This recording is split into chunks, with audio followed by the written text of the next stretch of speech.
Thank you very much, Hans-Jakob Schindler, for these very kind words of introduction.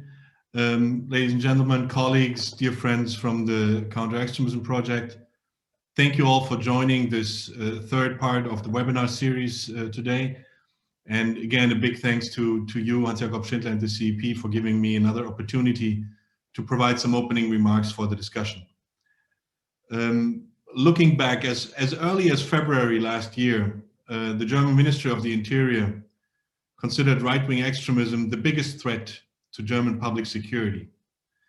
And we heard very similar statements from security agencies in Europe, but also in the US as part of the FBI's assessments.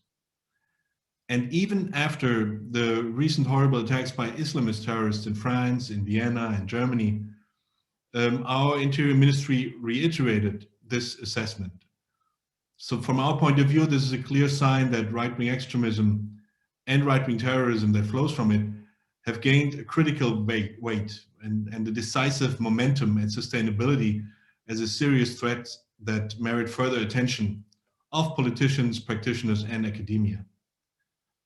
However, we did not only witness a rapid rise in violent right-wing extremism on a national level, but we also saw a growing transnational connectivity between actors and groups.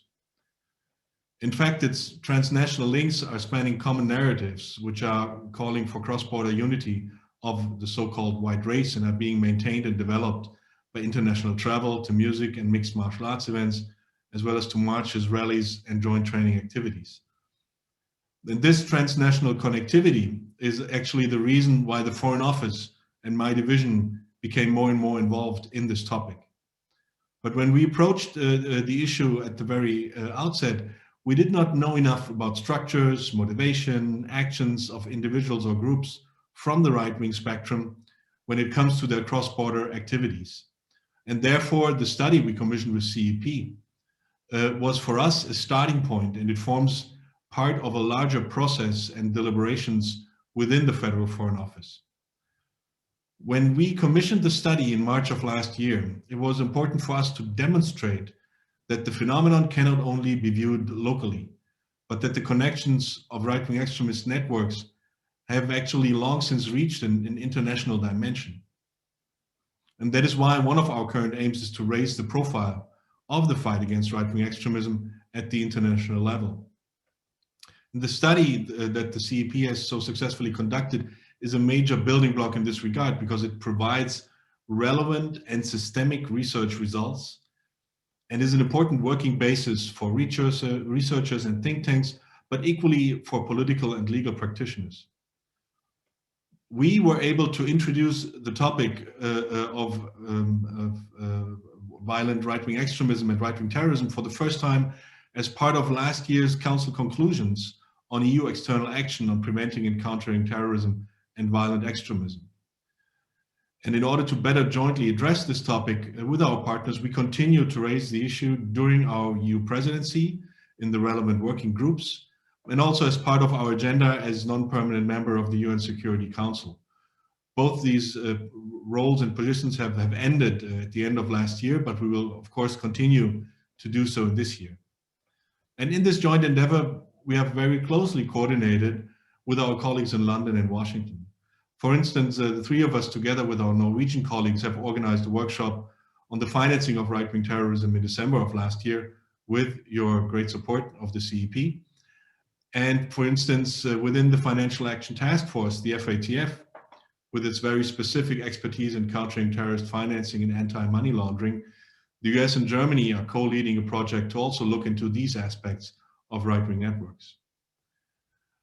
The CEP study touches on some of the major transnational aspects, which from my point of view are financing as one of them, as mentioned, and as well as training activities and the online recruitment radicalization issue.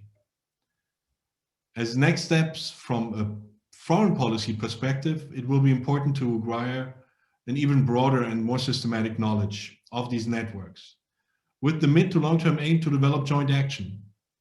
For instance, by including some of these groups and actors on the EU terror list. But I have to caution, we are still at a starting point.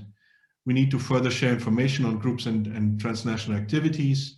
We We have to develop joint understanding, definitions, and categories. And we have to exchange best practices when it comes to law enforcement, prevention, and de-radicalization.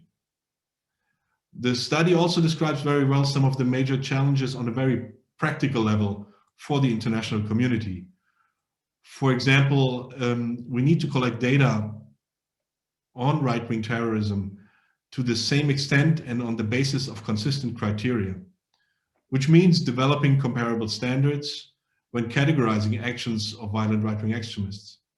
And we need a more systematic look at the legal and political framework in our countries, because there are some differences when it comes to those.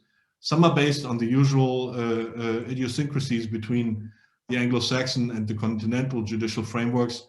Others derive from our specific historical experience, and the country studies in the report demonstrate this quite well.